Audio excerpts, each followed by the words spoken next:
No one wanted that dying horse, until it led a broken man to a silver fortune, buried by ghosts. The auction yard was almost empty when Caleb Rowan spent his last $3 on a horse everyone else believed was worthless. Its ribs showed, its eyes were hollow, and men laughed when he led it away. But that night, under the cold Montana sky, the animal lifted its head toward the distant hills, as if it remembered where a fortune was buried. The morning light came thin and sharp over the plains of Montana, slicing through the chill of early autumn. The air smelled of dust and dry hay, and the sound of restless horses mixed with the low hum of men bargaining for a living. Caleb Rowan stood at the edge of the crowd, shoulders slightly hunched, his hands shoved deep into the pockets of his worn coat. Inside, he could feel the cool weight of 3 silver coins, all that was left of the life he once had. The auction yard was a place for the hopeful and the desperate.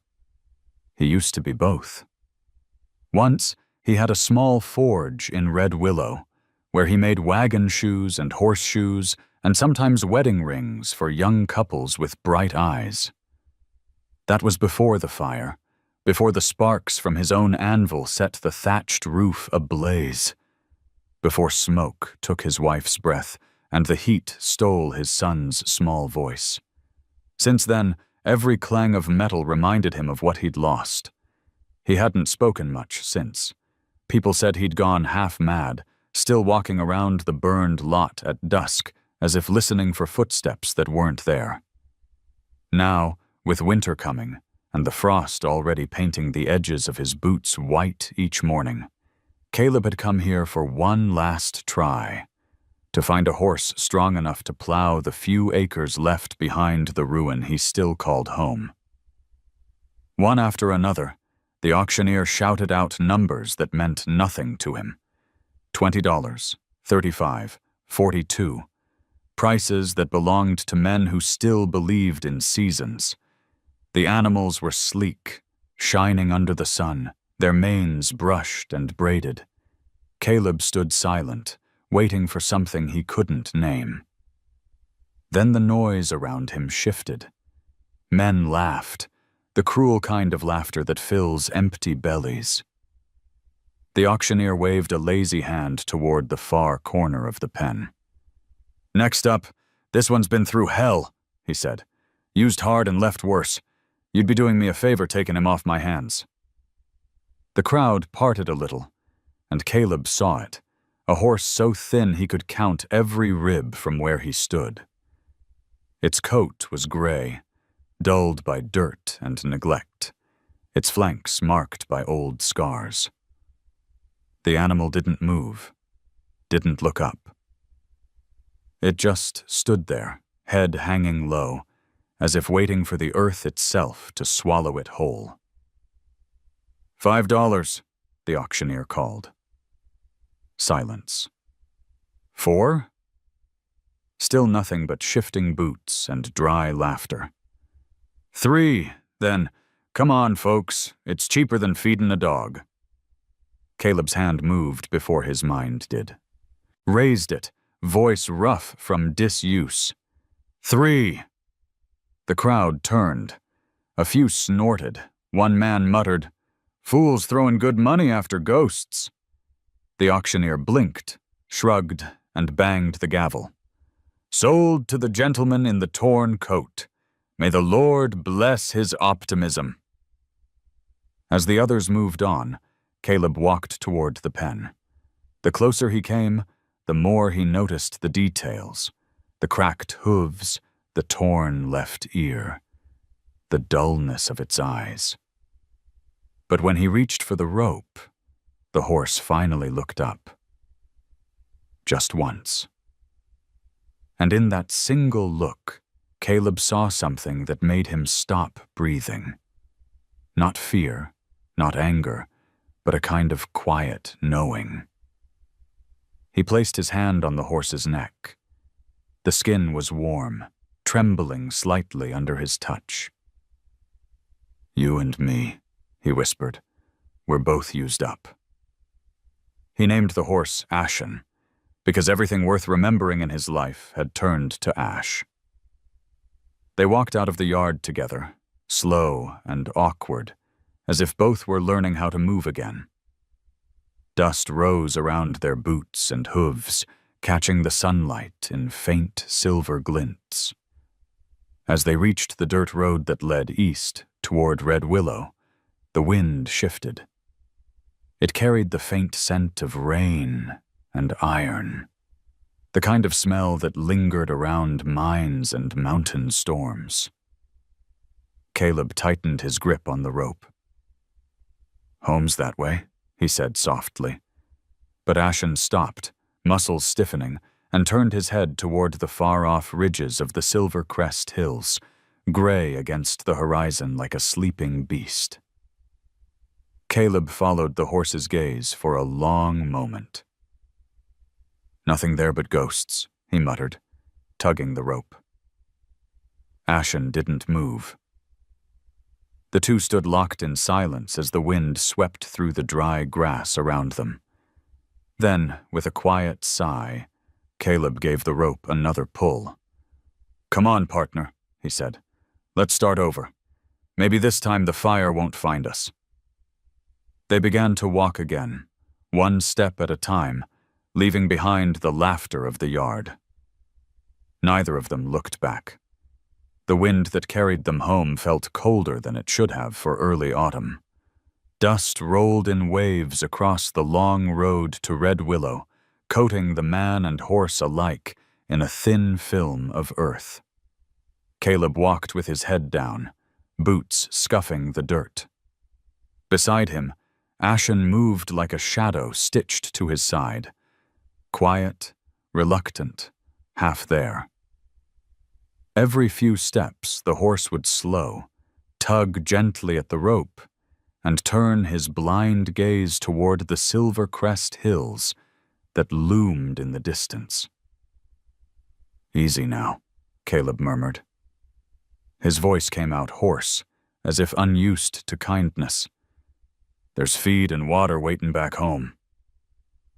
But Ashen didn't care for water or rest. The horse's ribs rose and fell like bellows, its ears flicking at some sound only it could hear. Twice, it stopped outright, hooves planted, neck stretched toward the gray horizon. Caleb followed its stare and saw nothing but the shimmer of heat over dry grass. Still, something about that stillness, the focused yearning in the animal's stance, made his heart tighten. They reached his land by sunset.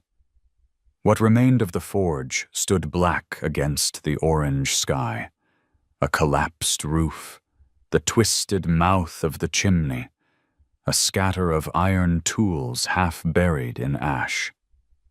Caleb led Ashen to the small lean-to that had once been his stable. The boards creaked.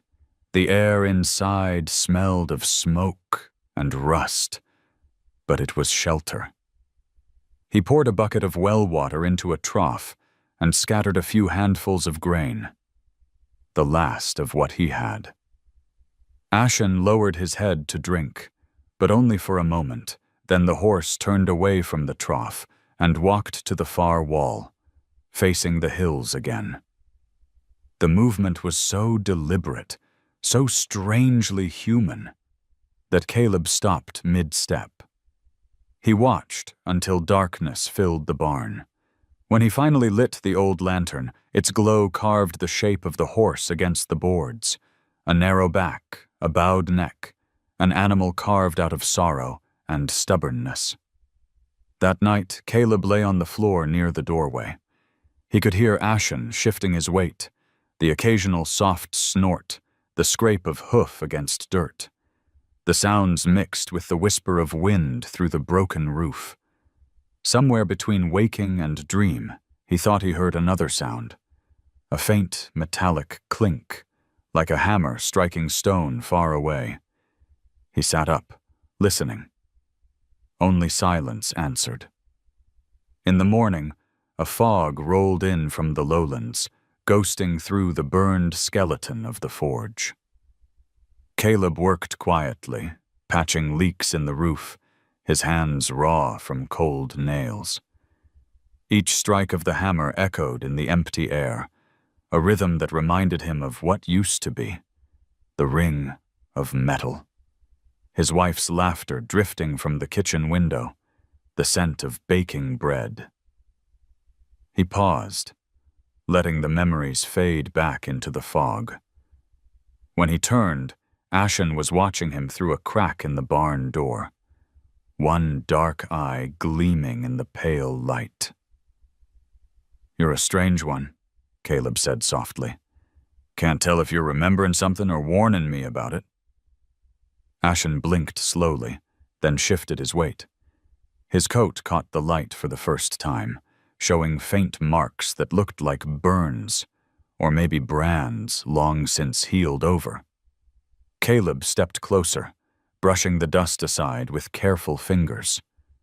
Beneath the grime lay the faint outline of a circular brand, an army insignia. The discovery sent a ripple through him. This horse had once belonged to the cavalry, a creature trained for battle, for thunder and fire. No wonder he stood so still. He'd learned the language of fear and endurance. As the day stretched on, Caleb found himself talking to the horse more than he intended. About the forge, about the fire, about the silence that had followed. The horse never responded, yet something in its quiet listening made the words easier. Each evening, when the sun sank behind the Silvercrest Hills, Ashen would return to the same corner of the yard and would stand motionless, staring into the distance until night swallowed everything. A week passed.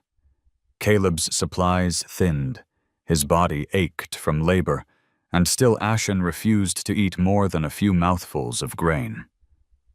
The animal seemed to live on air and memory.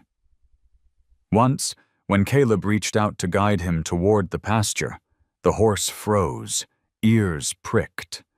Somewhere beyond the ridge came a low, hollow echo. Not thunder, not wind. It lasted only a second, but Ashen answered with a sound Caleb had never heard before. A deep, trembling whinny that carried both longing and warning. The moment passed. The hills fell silent again.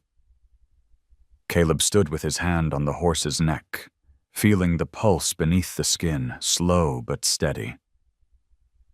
"You hear something, don't you?" he whispered. "Something calling you out there." Ashen lowered his head, pressing his muzzle lightly against Caleb's shoulder. The touch was brief but certain. An agreement. Maybe even a plea. That night, sleep wouldn't come. Caleb sat by the window of the cabin, the lantern guttering low. The hills were invisible in the darkness, yet he knew exactly where they were. Every instinct told him to stay put, to rebuild, to forget. But another part, the restless, aching part that still searched for meaning after loss, began to wonder what waited beyond those ridges. Just before dawn, when the first pale light crept into the sky, he heard a noise outside.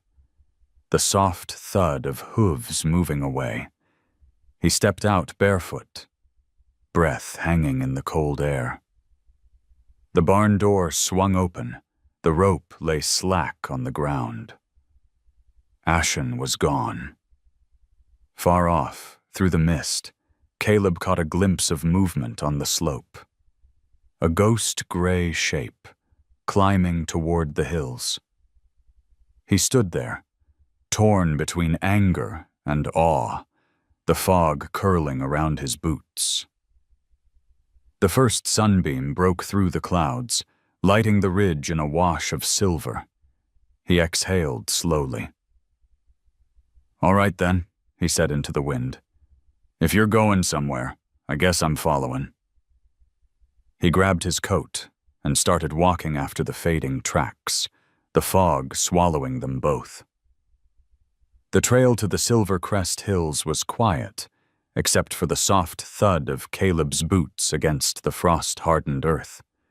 The fog had lifted, leaving behind a world bleached of color, sky the color of tin, grass brittle as paper, and the air so thin it whistled through the gaps of his coat. He followed the hoof prints winding north, faint in some places, deep in others, as if Ashen had alternated between exhaustion and certainty. By mid-morning, he reached the base of the hills. The landscape shifted from open prairie to broken stone, gray shale crunching beneath his steps. Every sound echoed here. The scrape of rock, the rustle of his coat, even his breathing seemed to come back to him from some distance away. Somewhere higher up, a hawk circled, its cry cutting through the silence like a blade. He found Ashen standing on a narrow ledge that overlooked the valley below. The horse's head was lifted for the first time since the auction, his mane tossing in the wind. For a moment, Caleb didn't move. There was something sacred about the sight. A creature that had once been broken, now standing against the sky, as if remembering who it had been. Caleb climbed the last few feet and stopped a few yards away. "You ran off just to stand here?" he said softly. "Scared me half to death." Ashen turned his head slightly, one dark eye catching the light. It wasn't defiance Caleb saw there, but patience, as if the horse had been waiting for him to arrive. He took a slow step forward. The air carried a faint metallic tang, sharp and cold, like iron struck under snow. The smell reminded him of his forge, of the days when heat and hammer had made sense of the world. He knelt beside a patch of disturbed soil where Ashen had been pawing at the ground. Beneath the loose gravel, something glinted. A small ring of rusted iron, half buried, half forgotten. Caleb brushed the dirt away and pulled it free. It was an old military bridle clasp, its surface engraved with a faint mark. U.S. Cavalry. He sat back on his heels, staring at the piece in his palm. "So that's it," he murmured. "You came from here." Ashen snorted, the sound deep and low, and turned toward a narrow cut between the rocks. Caleb followed the horse's gaze and saw a faint line of wooden posts, remnants of a fence long rotted away, leading into the cleft. He hesitated. The entrance looked unnatural, almost hidden by the years, and beyond it lay only shadow. "Whatever you're looking for," he said, "I don't reckon it's waiting for either of us." But Ashen stepped forward, slow and deliberate. Each hoofbeat echoed like a heartbeat inside the stone. Caleb cursed softly, slung his coat tighter, and followed. Inside, the air cooled. The walls rose close on both sides, streaked with veins of quartz that caught what little light filtered through the clouds. The path bent once, then opened into a hollow half swallowed by grass and dust. The remains of a small camp lay there, a rusted lantern, the skeleton of a wagon, and scattered nails blackened with age. Caleb knelt, fingertips brushing the brittle handle of a canteen. The initials etched into the metal read J.K. He froze. That name, Jonah Ketter, was one he'd heard before, years ago, whispered among blacksmiths who forged for the army. Ketter had been an officer, rumored to have gone missing during a silver expedition. Men said he'd taken the mine's profits for himself and vanished into the hills with his horse and crew. None had come back. Caleb glanced at Ashen. "Was he your rider?" The horse shifted uneasily, tail flicking. Then, as if answering, he stamped the ground once, a single, decisive sound that sent a puff of dust swirling through the still air. A shiver traced Caleb's spine. The hollow seemed to hold its breath. From somewhere deep within the ridge came a low, hollow groan, the kind mountains make when wind slips through cracks unseen. But the air was still. The sound repeated, closer this time, like a whisper inside the rock. Caleb stood, brushing dirt from his knees. "We should head back before—" He stopped. Beneath his boot, something clicked. The ground shifted slightly, then settled. He crouched and brushed aside a layer of stones, revealing a square of weathered timber fitted into the earth. It was a door, reinforced with iron bands, edges lined with the same dust that coated everything here. The echoing noise came again, faint but rhythmic, not wind this time, but the steady drip of water far below. Ashen stepped closer, nostrils flaring. His ears twitched toward the sound, and his tail swept low, slow, and deliberate, not fear, but recognition. Caleb rested his palm against the wood. It was cold, older than he could guess. "You really did bring me here on purpose, didn't you?" he whispered. He pulled gently on the handle. It didn't move. Rust groaned beneath his grip. He tried again, harder, until the hinge gave a reluctant sigh and the door lifted, sending a wave of stale air against his face. The smell was a mix of earth, stone, and something else. A sweetness gone sour with time. Below him yawned a black tunnel, lined with wooden supports and old rail tracks leading into darkness. A shiver of light glimmered off the damp rock. Silver, maybe, or water, he couldn't tell. He looked back at Ashen. The horse had stepped to the edge, peering down with one clear eye. For the first time, Caleb saw something alive in that gaze. Memory, maybe even sorrow. "You know what's down there," Caleb said, "and you still want me to follow." The horse lowered his head slightly, like a nod. Caleb hesitated. He'd come all this way with no plan but curiosity.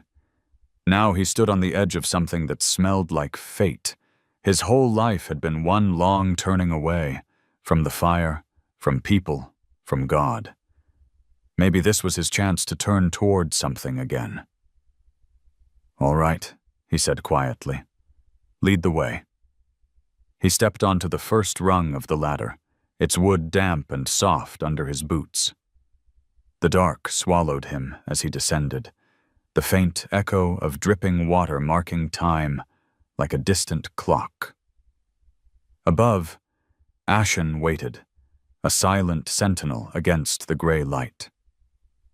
The hills held their breath once more, listening as man and horse crossed the invisible line between what was lost and what was waiting to be found.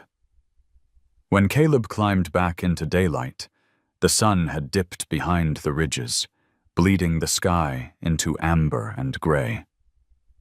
His hands were black with dirt, his nails packed with the soil of decades. Behind him, the wooden door he'd unearthed sat half open like a wound in the earth. The smell of old air and rust clung to him. Ashen stood nearby, still as a monument, mane stirring in the wind. For the first time, since he'd bought the horse, Caleb felt the shape of purpose rising in his chest, faint, uncertain, but alive. He brushed his palms on his coat and looked toward the valley. "You found something down there," he said to the horse. "Or maybe you remembered." Ashen flicked an ear, then turned his head toward the west, toward the faint ribbon of trail that wound higher into the mountains. The light caught his eye, and Caleb swore he saw it glimmer like molten silver. The horse snorted once, as if impatient, and took a single step toward the path. "No," Caleb muttered, half to himself. "We've gone far enough." He tugged the lead rope gently, expecting resistance, but Ashen didn't move. The rope grew taut. Then, with a quiet certainty that unnerved him, the horse began to walk the other way, pulling Caleb toward the narrow pass. "Damn stubborn creature," he whispered. But he followed. The climb was slow. The path cut through switchbacks lined with sagebrush and the bleached bones of fallen trees. Now and then, the wind carried the faint chime of metal, rocks striking one another somewhere unseen, like echoes of a distant forge. Caleb's heart thudded in rhythm with Ashen's hooves. Every few yards he caught flashes of something under the dust. Rusted tools, scraps of leather, fragments of wood. Traces of men who'd come before and never returned. The trail widened at last into a plateau scattered with boulders. Ashen stopped in the center, lowered his head, and began pawing at the ground again. Caleb sighed, kneeling to see what drew the animal's attention. Beneath a thin crust of dirt lay a small wooden cross, the letters carved so shallow they were nearly erased by time. J.M. 1864. Caleb sat back, wind tearing through his hair. "You brought me to a grave." The horse stood quiet beside him, eyes fixed on the western horizon where the light was fading. Caleb bowed his head. The letters on the cross meant nothing to him, but the silence around them did. It was the kind of silence that held memory. Heavy, unrelenting, the sort that pressed into your chest until you forgot to breathe. He stayed there until the last light drained from the sky. When he finally rose, the temperature had dropped. Frost glimmered along the stones. Ashen nudged his shoulder gently, urging him on. Caleb followed the horse's gaze again. Further up the ridge, the land sloped toward a hidden valley. He could make out faint lines carved into the hillsides, too even to be natural. He realized what they were: abandoned mine shafts. The wind carried the smell of rain, mixed with the same metallic tang he'd noticed before. He thought of the iron clasp, of the door beneath the earth, of the initials on the cross. A picture began to form. A line of soldiers, a storm, greed and betrayal buried under rock. As night descended, they started back down the trail. The moon rose behind them, turning the landscape pale and unreal. Caleb could see his breath, each cloud of it fading into the dark. Ashen walked close, steps sure despite the rough terrain. Once, when Caleb stumbled, the horse stopped instantly, steadying him with the bulk of his body. The gesture startled him more than the near fall. "You're protecting me now?" he said with a tired smile. The horse flicked his tail and moved on, unbothered. They reached the base of the ridge just as thunder rolled over the plains. A storm was brewing, its light flashing against the distant hills. Caleb looked back once, the faint outline of the plateau barely visible under the storm's edge, and then turned toward home. By the time they reached the valley floor, the rain had begun. It wasn't heavy, just a steady drizzle that darkened the soil and slicked their hair. The smell of wet earth rose thick and raw. Caleb guided Ashen toward the narrow road leading to his farm, but the horse balked again, pulling sideways. The rope slipped through Caleb's hands, burning his skin. "Enough," he snapped. But the animal planted his hooves and refused to move forward. Lightning flashed, revealing the direction of Ashen's gaze, not the road, not the farm, but the shadowed expanse of hills they'd just left. For a moment, Caleb saw something in that look. A grief that wasn't human, but felt like it. As if the horse knew that whatever rested in those hills wasn't done with them yet. He gave up trying to lead. Instead, he stood beside the animal, shoulder to shoulder, letting the rain wash over both of them. The wind howled through the grass. The thunder rolled again. Caleb tilted his face to the sky and whispered, "All right. Not tonight. We'll wait." When they reached the barn, Ashen walked in without coaxing. The horse stopped at the back wall, head lifted toward the hills, water dripping from his mane. Caleb unbuckled the reins and set them aside. The storm rattled the roof.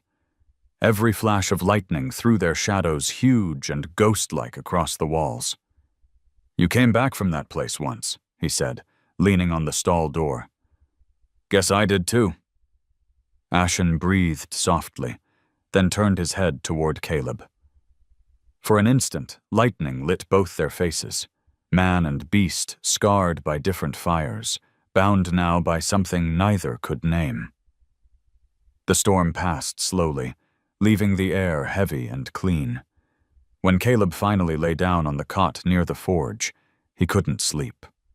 His mind replayed the echoes under the mountain, the glint of silver in the walls, the cross carved by hands long gone. He understood one thing with absolute certainty. The horse hadn't led him astray. Not once. Outside, Ashen shifted in his stall, restless. His hoof struck the dirt in a slow rhythm, like the beat of a distant drum. Caleb listened until his eyes closed, that sound carrying him into uneasy dreams filled with silver light and voices buried under stone. When dawn came, the valley shimmered beneath a thin veil of mist. Ashen stood waiting at the gate, reins hanging loose, looking toward the hills again. Caleb walked out, coat buttoned, hat low against the morning chill. He stopped beside the horse and placed a hand on its neck. The skin was warm, trembling with restrained energy. "I guess it's your road now," he said quietly. "Lead on." Together, they turned toward the path that rose between the hills, the world still wet and shining behind them. By the third morning, frost silvered the fence posts, and the breath from both man and horse rose like smoke in the cold. Caleb woke before dawn, drawn outside by a stillness that felt unnatural. The valley held its breath, as if waiting. Ashen stood already saddled near the barn gate, hooves planted, gaze fixed once more toward the Silver Crest Hills. Caleb didn't need to speak. Something in him had surrendered to the inevitable. He fastened his coat, took a last look at the ruins of his forge, and whispered to the wind, "All right, let's finish what you started." They climbed higher than before. The air grew thin and sharp, each gust carrying the scent of pine and the faint electric tang of metal. The path wound between ridges scarred by time, abandoned mine shafts, collapsed supports, the bones of an era picked clean. When the sun rose, it poured through cracks in the cliffs, scattering light that shimmered like molten silver across the rocks. It made the ground seem alive, shifting and breathing beneath their feet. By noon, they reached the hollow Caleb had found earlier, where the wooden door lay half open under a skin of frost. Ashen stopped at its edge, ears twitching. Caleb dropped to one knee, brushing snow from the frame. The hinges had frozen again, but the iron felt solid beneath his touch. He could hear the faint echo of water dripping inside. Steady, patient, the sound of time itself counting down. He lit a lantern and descended. The tunnel was colder than before, the air thick with dust that sparkled in the lamplight. The deeper he went, the stronger the metallic scent became. The walls were streaked with veins of silver, real and unmistakable, gleaming through the stone like veins of lightning trapped in rock. Caleb stopped, holding the flame close, awe pressing the air from his lungs. "You really did find it," he whispered. Footprints marred the dust along the track. Old, but not ancient, recent enough that they still held shape. They weren't his, and they weren't horse prints either. His pulse quickened. "Someone's been here," he said aloud, the sound echoing off the stone like a question. He followed the prints deeper, until the tunnel widened into a chamber supported by thick timber beams. The wood had darkened with age, but one beam still bore faint carvings. Caleb held the light close and read, "J.K., 1864, buried for those who cannot be forgiven." His throat tightened. He remembered the initials on the canteen from the hollow. Jonah Ketter, the missing officer. The connection hit him like a blow. This was Ketter's hiding place, the end of a story that had vanished from history. Something caught his eye in the dirt. A box, half buried and rusted nearly through. He pulled it free, wiped the grime away, and pried the lid open. Inside lay stacks of folded parchment, brittle with age. The ink had bled in places, but the first page still bore words that leapt at him even through the centuries. "We took what wasn't ours. God forgive us for what we buried here." Caleb's hand trembled as he turned the page. The letter described a storm, an ambush, soldiers turning on one another over silver they were ordered to guard. Ketter had sealed the mine, trapping both treasure and truth underground. The last line read, "If anyone finds this place, tell no one. Some riches belong to the earth." He sat in silence, the paper trembling between his fingers. The lamplight flickered, throwing shadows across the silver veins. He thought of Ashen waiting above, the horse that refused to leave, the creature branded by war and burdened by memory. Maybe the animal had been there when the soldiers fell, had seen the greed, the fire, the end. Maybe it had wandered ever since, trying to bring someone honest enough to listen. Caleb replaced the papers and sealed the box again. "You did right," he murmured to the ghosts. "And so will I." He started back up the ladder, his lantern casting circles of gold on the walls. When he emerged into daylight, the snow had thickened, falling in lazy spirals. Ashen waited exactly where he'd left him, frost catching on his lashes like tiny diamonds. Caleb set the box down and leaned against the horse's shoulder, breathing hard. "It's all still down there," he said. "Silver enough to buy a kingdom, maybe. But that's not what you wanted me to see, was it?" Ashen exhaled softly, steam curling from his nostrils. The sound was almost human, resigned, tender. Caleb's fingers brushed the coarse mane, tracing the ridges of old scars. "You came back here for something else. Someone else." A shape moved on the ridge above them. Caleb froze, squinting through the snow. 3 riders stood outlined against the sky, their silhouettes dark and motionless. When one lifted a spyglass to his eye, light flashed briefly off the lens. Caleb felt the prickle of danger crawl up his spine. "We've been seen," he whispered. He kicked snow over the trap door and grabbed the box. Ashen tossed his head, uneasy, the whites of his eyes showing. The riders didn't move, but Caleb knew they would. Men like that didn't ride the hills for scenery. They started down the trail, fast but quiet, snow muffling their steps. The storm thickened, erasing the path behind them. Caleb's breath came in harsh bursts, the weight of the box heavy against his chest. Halfway down the slope, a gunshot cracked the air, distant, but close enough to make the horse rear. Caleb ducked low, whispering, "Easy, boy, easy."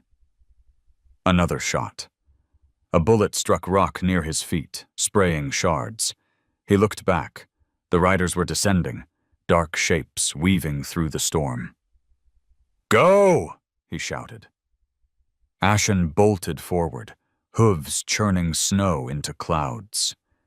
They raced through the narrow pass, the wind howling around them.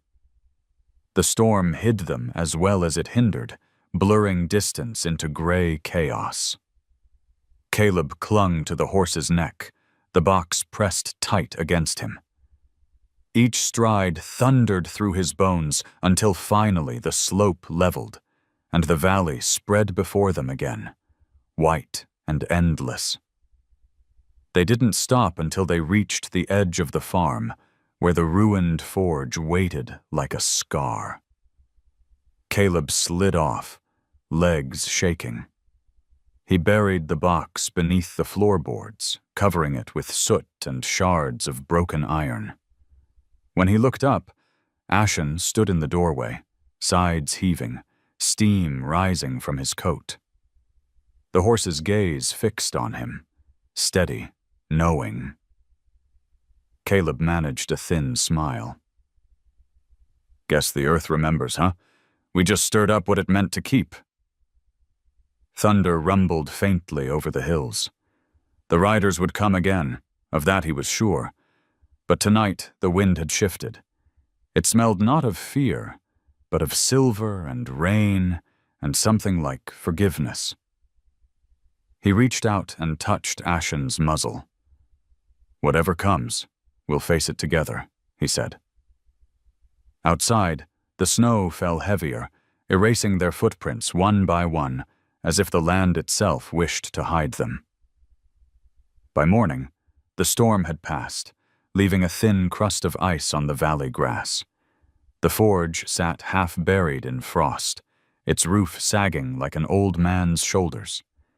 Caleb hadn't slept. The box from the mine lay hidden beneath the floorboards, its weight heavy in his thoughts. He sat by the window with a cup of bitter coffee gone cold, watching the hills where 3 riders had stood the night before. The horizon was clear now, blue and endless, but he could feel their eyes on him still. Ashen stood outside the barn, quiet and alert. Steam rose from his nostrils in thin ribbons. Every few minutes, he'd lift his head toward the hills, ears pricking as if listening to something far away. Caleb envied the horse's calm. He felt hunted already. He knew men who could smell opportunity the way wolves smelled blood. Word would spread about the storm, about the mine, about him. He went to the barn to check the feed, pretending the act meant normalcy. The boards creaked beneath his boots, echoing in the emptiness. Ashen shifted when he entered, turning his good eye toward him. The stall smelled of hay and iron, the faint scent of burned wood still clinging from the forge ruins. "You remember them, don't you?" Caleb asked softly. "Those soldiers, the noise, the fire." Ashen didn't move, but something in the air changed, as if the animal's silence was an answer. Caleb ran his hand along the horse's neck, tracing the old scar that curved down to its chest. The shape of it was deliberate, too precise to be an accident. A mark of ownership. He thought again of Jonah Ketter, the officer whose initials he'd seen carved into the beam. The brand was military, but older, deeper. He wondered if Keter himself had pressed the iron to this creature's skin. That night Caleb dreamed of thunder, but it wasn't thunder. It was hooves, dozens of them, pounding the earth above an underground river of silver. In the dream, the horses screamed, and fire swallowed the hills. He woke with his heart racing, the sound still echoing in his skull.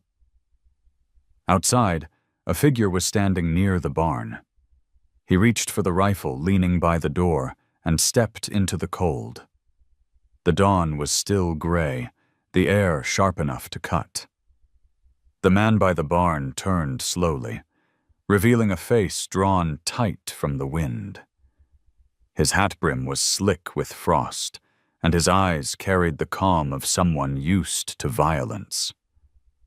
"Morning," the stranger said. His voice had a measured politeness that didn't match the pistol on his hip. "Name's Jonas Keter."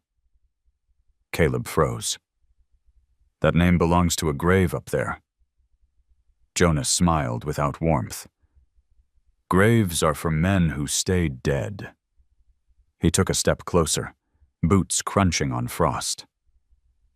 "You found my property, Mr. Rowan. The mine, the box, the silver. I appreciate you keeping it safe for me." Caleb said nothing. His fingers tightened on the rifle stock. Jonas sighed. "No need for heroics. The claim's older than both of us. I buried that mine when the war ended. I'd planned to come back sooner, but time's got a way of changing a man's luck." He gestured toward the barn.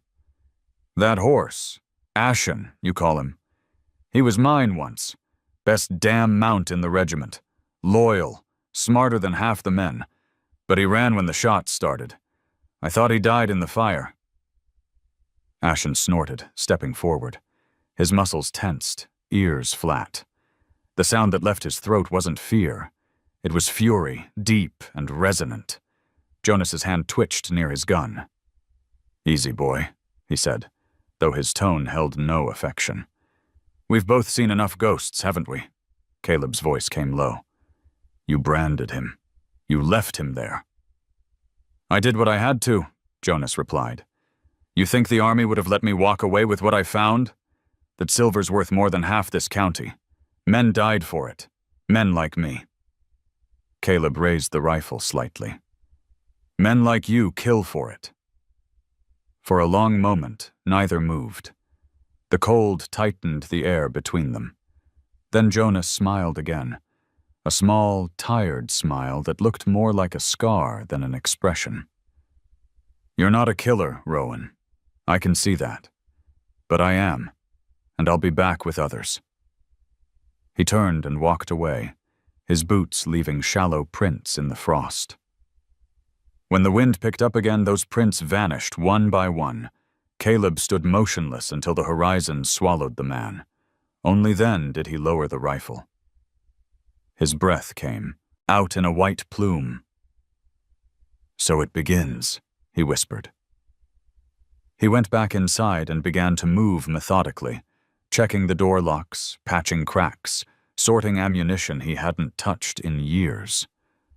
Ashen watched him through the open stall door, shifting his weight, impatient. "I know," Caleb said. "We can't outrun this, can we?" He spent the day preparing, hiding the box deeper under the floor, filling the trough, setting lanterns by the windows.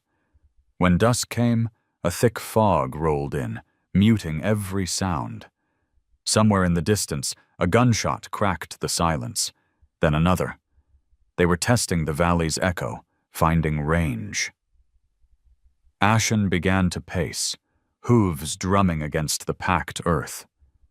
Caleb opened the stall gate and let the horse out. "Stay close," he said.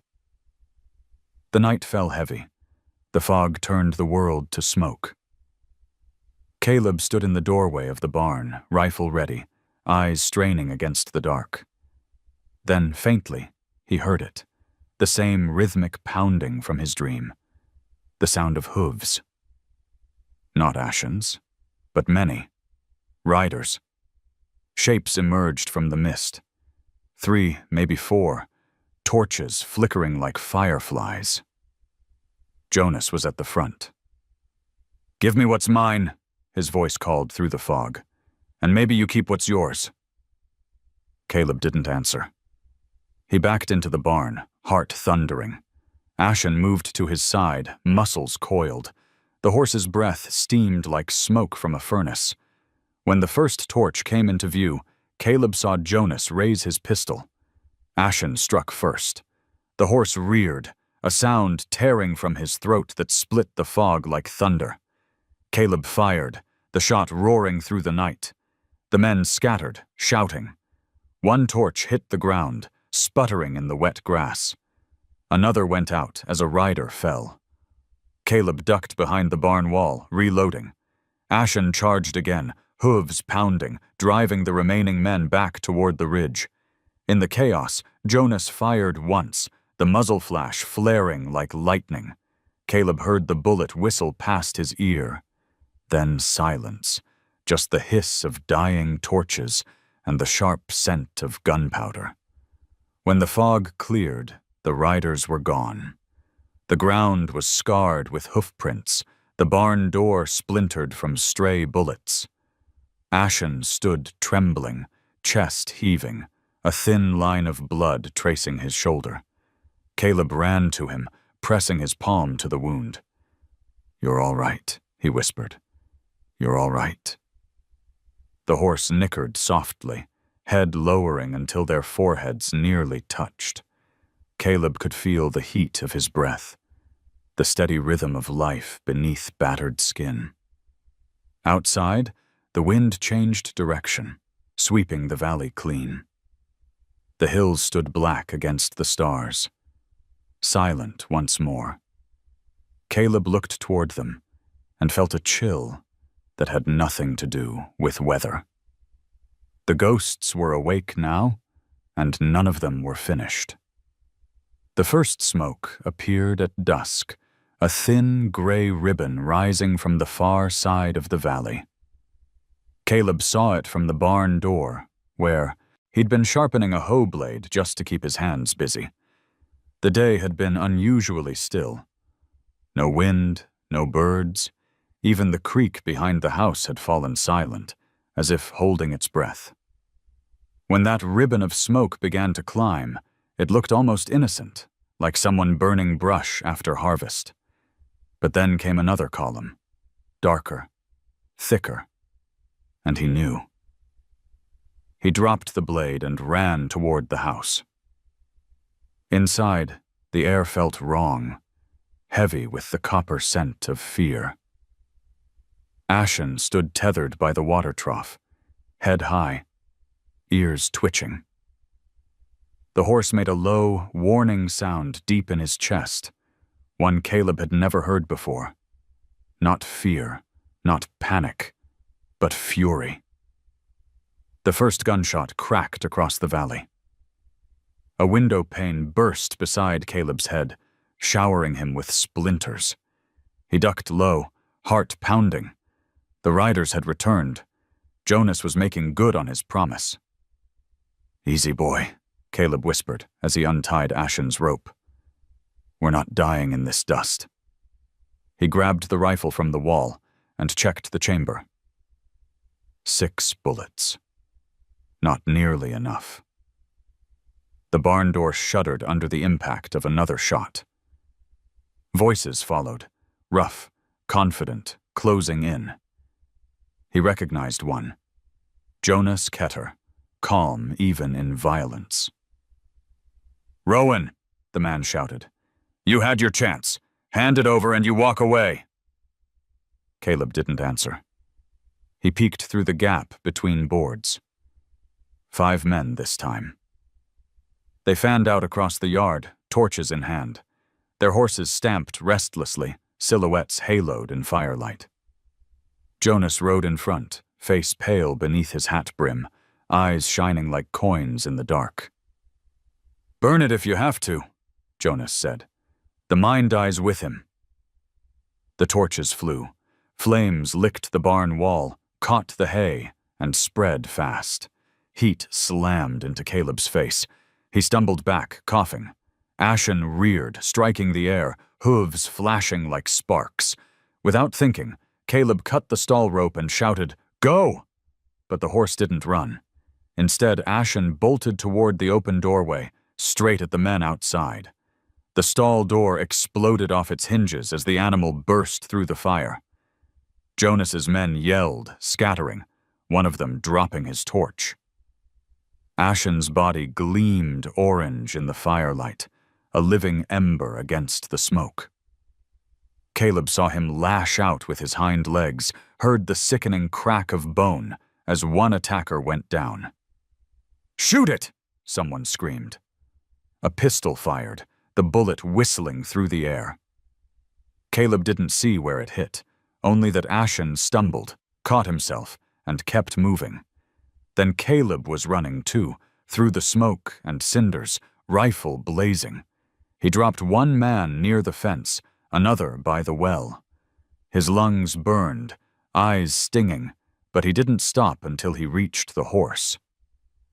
Ashen was circling Jonas now, breath coming in hard gasps, steam mixing with smoke. The man backed up, pistol raised. Caleb saw him hesitate, just enough, and fired. The shot tore through Jonas's hat, grazing his temple. The man fell backward into the mud, stunned. Caleb grabbed Ashen's bridle, pulling him away from the blaze. "Come on, we're done here." The horse resisted for an instant, then relented, limping but alive. They stumbled down the slope behind the forge, where the creek ran shallow and black. Caleb splashed water over the horse's shoulder, over his own face, anything to cool the fire clinging to them. Behind them, the barn collapsed. The roof went first, then the support beams, sparks shooting into the night like dying stars. The smell of burning oak and tar filled the air. Caleb leaned against the horse's neck, trembling. "It's gone," he whispered. "Everything again." Ashen turned his head, pressing his muzzle to Caleb's chest. The contact was gentle, grounding.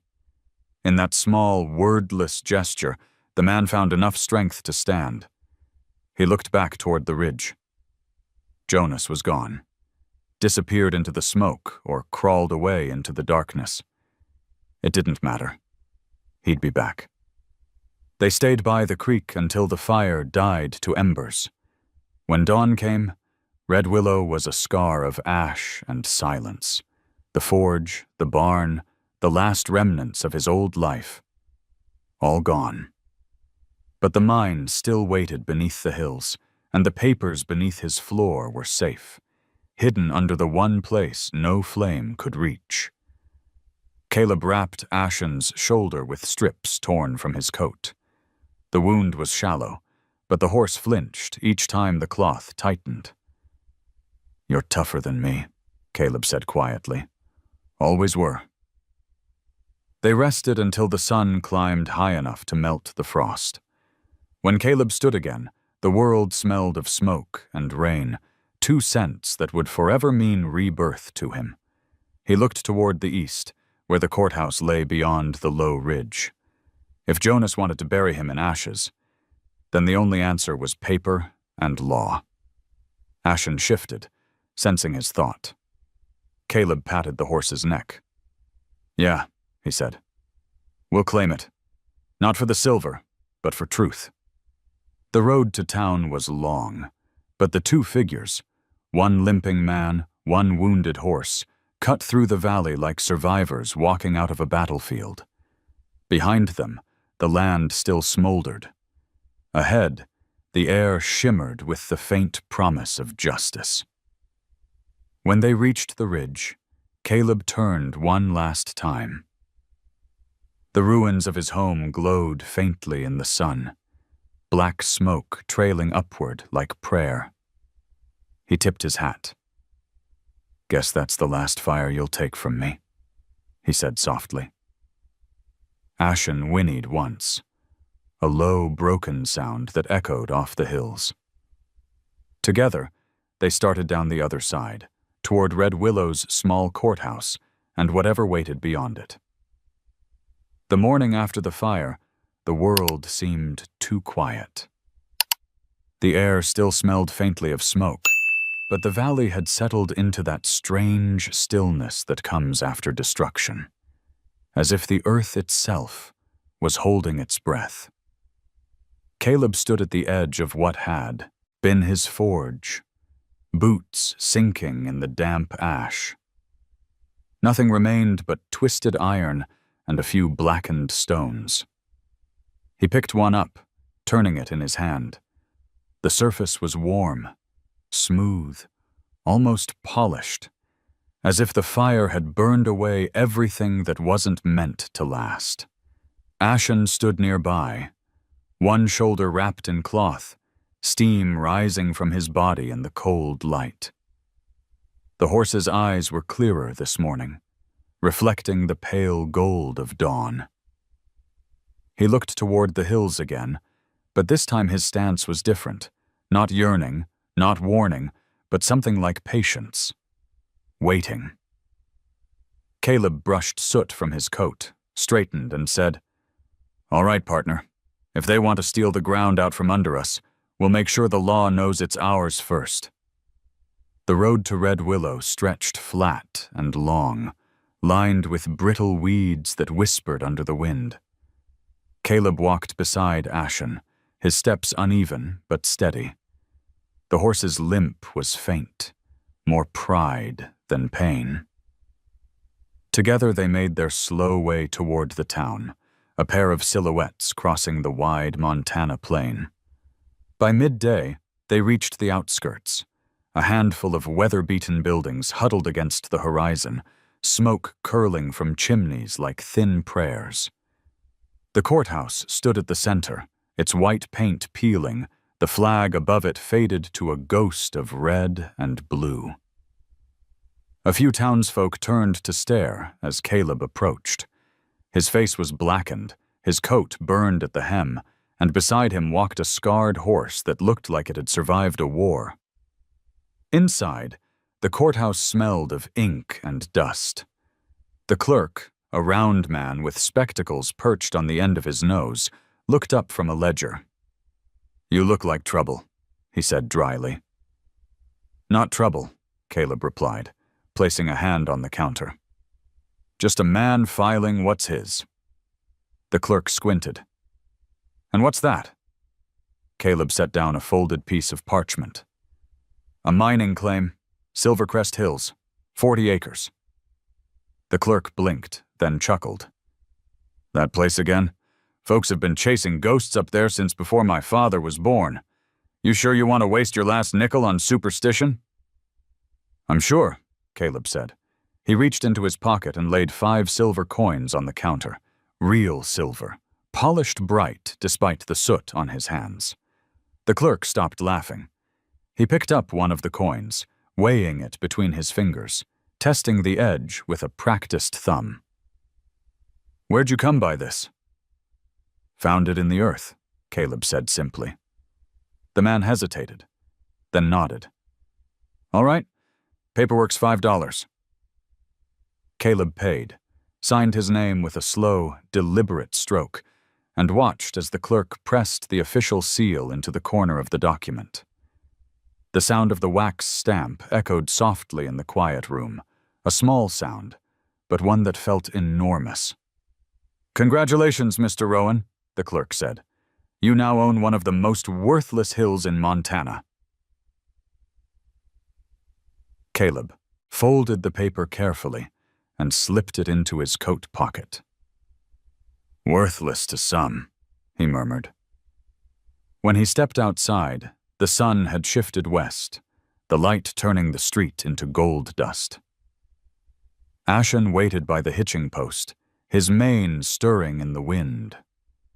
Caleb reached out to touch his muzzle, but stopped when he noticed 3 figures standing across the street. Jonas Ketter was among them. The man had cleaned himself up, new coat, new hat, but the fresh bandage above his brow told Caleb everything he needed to know about how he'd spent the night. The other two men with him were strangers. One tall and thin with a sheriff's star pinned to his vest, the other carrying a satchel of papers. Jonas smiled, though it never reached his eyes. "Morning, Rowan. Busy day at the courthouse?" Caleb's hand brushed the edge of his coat, feeling the paper beneath it. "Just setting things right." "Setting things wrong, more like," Jonas said. "You filed on my land." "Your name wasn't on the claim," Caleb replied. The tall man with the star stepped forward. "Mr. Ketter tells me he's got evidence of ownership. Legal deeds, survey notes, says they went missing during the war. He's here to reclaim them." Caleb's jaw tightened. "And I suppose you're here to make sure the law bends the right way." The sheriff's expression didn't change. "Just doing my job." Ashen stamped the ground once, a low rumble rising from his throat. The sheriff's horse shied, pulling at its reins. Jonas glanced at the animal, something flickering in his face. Not fear exactly, but recognition. "That horse still remembers me," Jonas said quietly. "Maybe I should have branded him deeper." Caleb's voice came out like gravel. "You'll touch him again over my grave." Jonas tipped his hat, the smile returning like a knife. "That can be arranged." He turned and walked away, the two men following. Caleb watched until they disappeared around the corner, then exhaled slowly. He could feel the weight of the sealed paper against his chest, warm through the fabric. It wasn't safety, not yet, but it was proof, a promise. He looked up at the sky, where a hawk traced lazy circles. "Guess the living have to fight for what the dead left behind," he said softly. The journey home was slower. The sun bled red over the hills, and the shadows stretched long across the road. When they reached the valley, the ruins of the forge stood waiting, black against the fading light. Caleb slid the document into the tin box beneath the floorboards, the same place where the mine's confession lay. Side by side. Truth and ownership. Sin and justice. Ashen stood outside, watching the sunset. Caleb joined him, resting a hand on the horse's neck. "We did it," he said. "At least on paper." The horse shifted, the muscles beneath his skin rippling like water. His one good eye caught the dying light and turned it to silver. Somewhere far off, thunder rolled. Not the promise of rain, but the sound of hooves. "They'll come again," Caleb whispered. "And next time, they won't be just 3. Ashen lifted his head, ears turning toward the distant hills. For a moment, man and horse stood as one. 2 figures etched against the horizon, guardians of a secret the world wasn't ready to believe.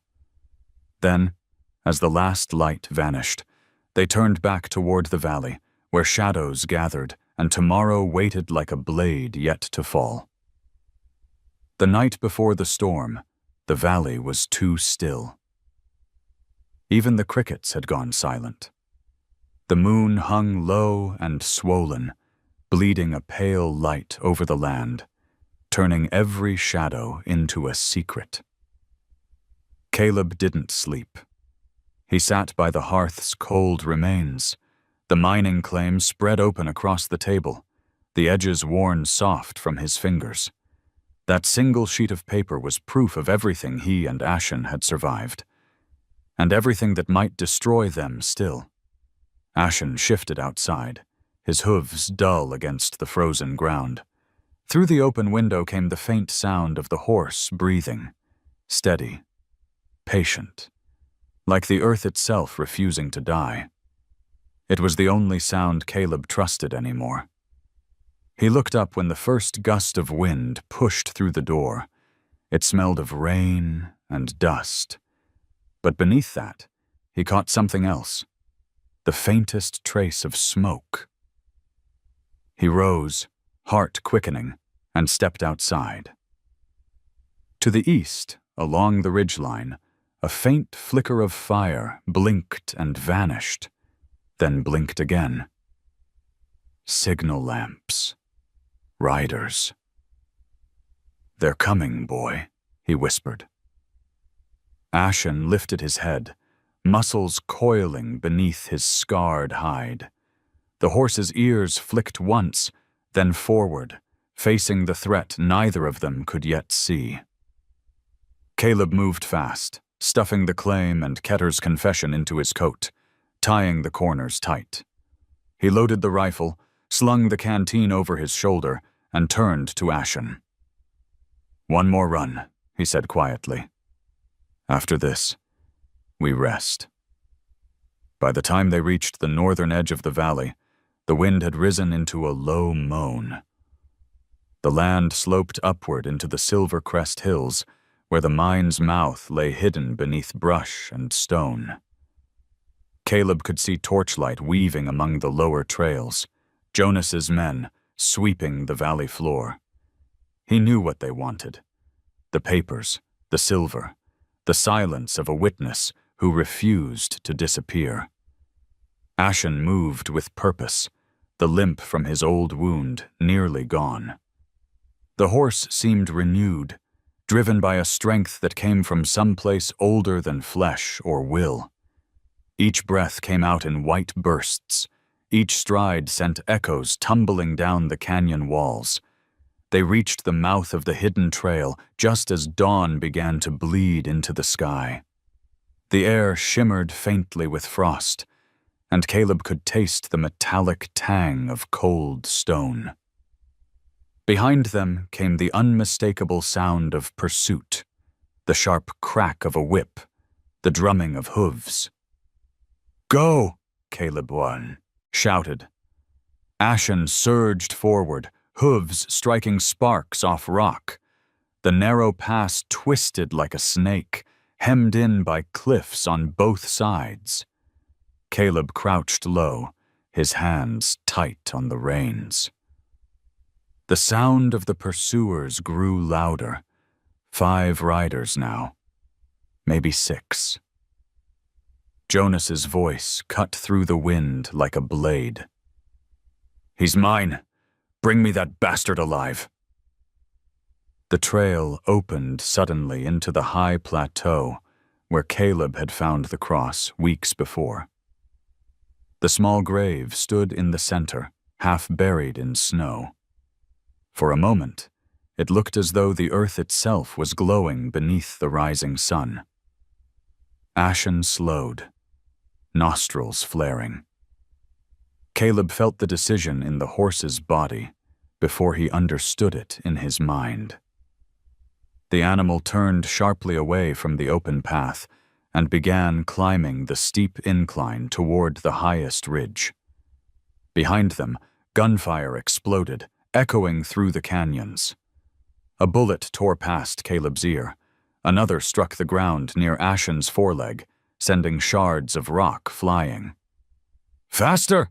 Caleb urged, though he could barely breathe. They crested the ridge and stopped.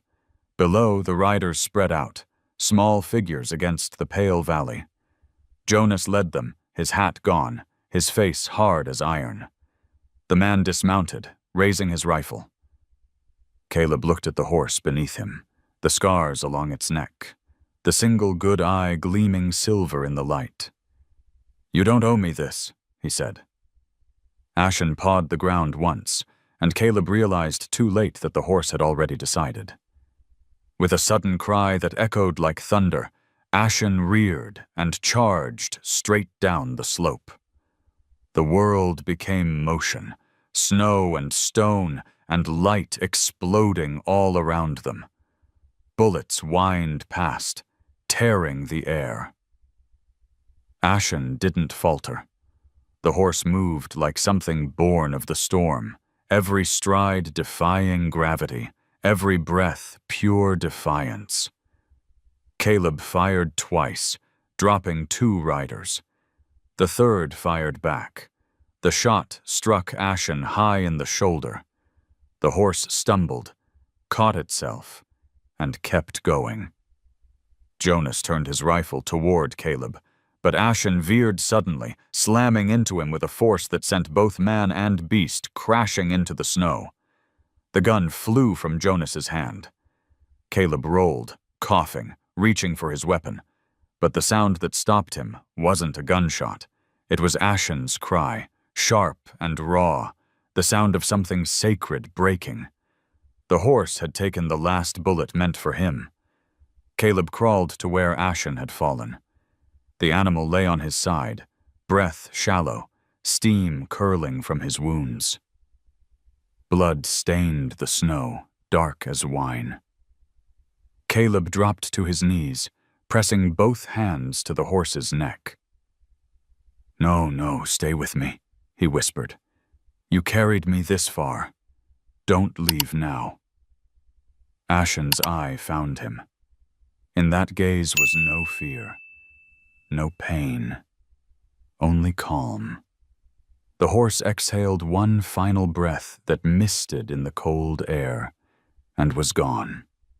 Jonas groaned, half buried in snow. Caleb rose slowly, rifle in hand. The two men faced each other, one standing, one on his knees, the weight of their choices between them. "You killed him," Caleb said, voice flat. Jonas spat blood. "You took what was mine." Caleb stepped closer, leveled the rifle, and paused. He thought of the fire, the silver, the graves scattered across these hills. Killing the man wouldn't change any of it. He lowered the gun. "You already buried yourself long ago," he said. Jonas's eyes flickered with something like relief or contempt. Before either could move again, the ridge behind them gave a low, grinding moan. The snowpack above had shifted. The gunfire, the hooves, the weight. It was enough. The slope began to slide. Caleb turned and ran, diving behind a fallen tree as a wall of snow roared down. It swallowed the valley in seconds, erasing men, horses, and the blood that had stained the earth. When the silence returned, the world looked untouched, clean, as if mercy had fallen over everything. He clawed his way free, coughing, half blind.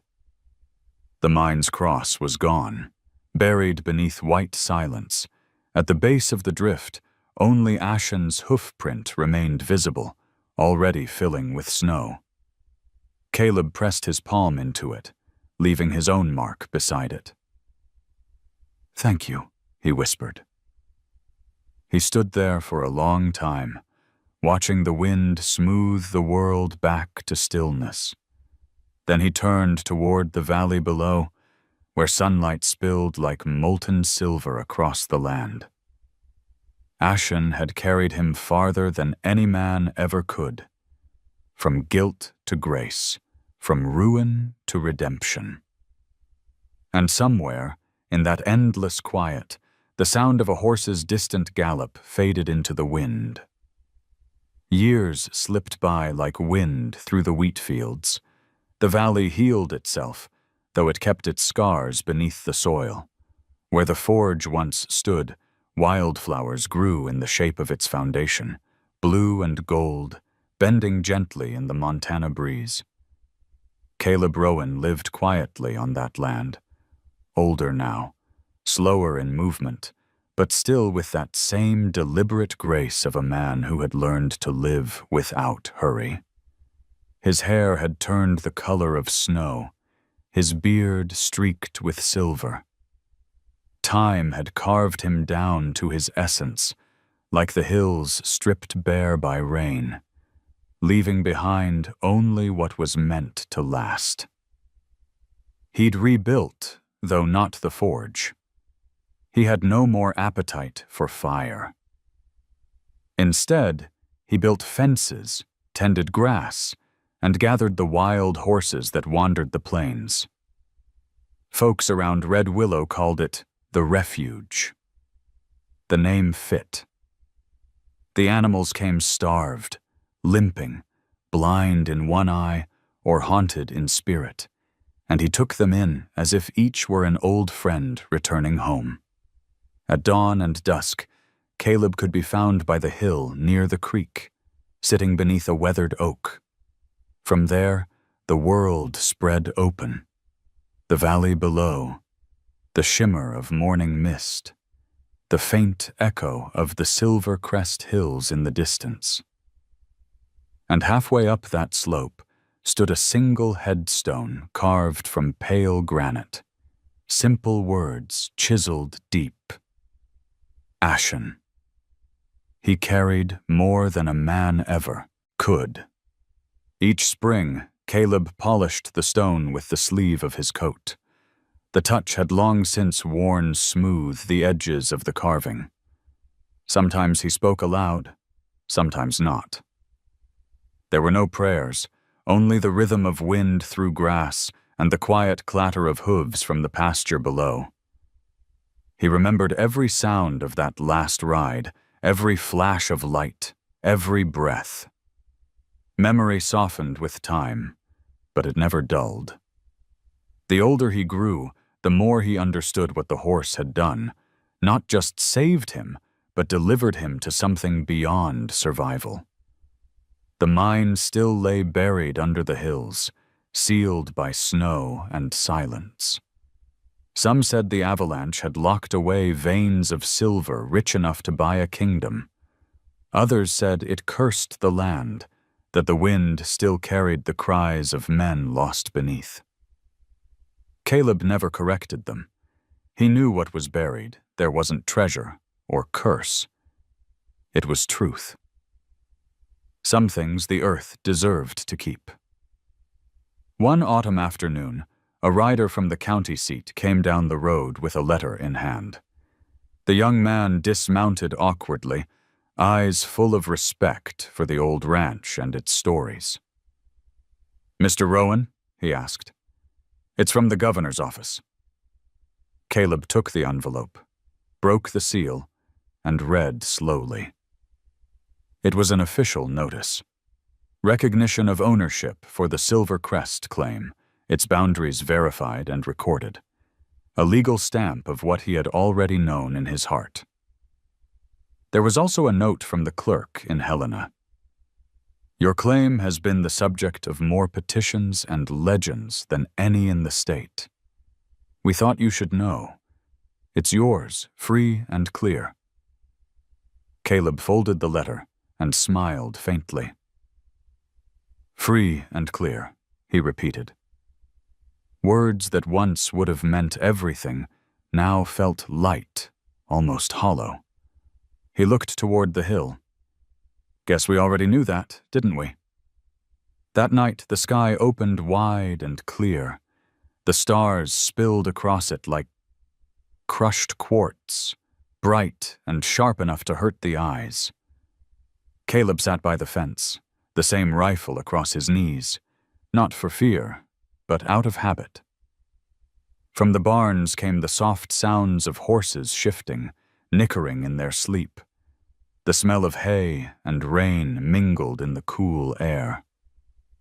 He spoke quietly, his voice carried away by the wind. "You'd like it here now, Ashen. They come broken, just like you did. And somehow they all find a way to run again." A faint breeze moved through the pasture, rustling the grass in waves. Caleb's eyes followed the motion until the whole field seemed to shimmer, every blade catching moonlight until it looked as if the land itself glowed from within. Fields of silver light. The phrase rose unbidden in his mind, and for a moment he thought he saw a figure at the edge of the hill. The outline of a horse, tall and proud, mane lifting in the wind. He didn't blink. He didn't dare. The vision held for a few heartbeats, then dissolved into mist. Still, the peace it left behind was real. He felt it, settle over him like a blanket, warm despite the chill. He closed his eyes and let his memories drift. He remembered the auction yard, the laughter of men who couldn't see what he saw. The first time Ashen looked up, and the promise in that gaze. He thought of all the roads since, the fires, the hills, the storms, and how, in the end, it had never been about silver. It had been about seeing worth where others saw ruin, finding grace in what was broken. When dawn came, the sky blushed pink over the mountains. Caleb rose, joints stiff but spirit steady. He walked up the hill and laid the letter from the governor beneath Ashen's stone. "Paper for the living," he said softly, "but this belongs to the dead." As he turned to leave, a soft gust swept across the ridge, lifting his hat and carrying it a few feet before setting it gently down again. He smiled. "Still bossing me around, huh?" Back at the house, he poured coffee, its steam curling into the light. Outside, the world stirred, horses whinnying, the creek singing faintly through stones, the first gold of morning spilling over the valley. Caleb looked out through the open door and whispered, "You carried me farther than any man ever did." Then he stepped into the sunlight, the grass cool beneath his boots, and the day began, quiet, honest, and endless as the land itself. If this story touched something quiet in you, tell me what part stayed in your heart the longest. I'd love to read your thoughts below. And if you enjoy stories about people and the animals that change their lives, make sure to subscribe. There are more tales waiting on the road ahead.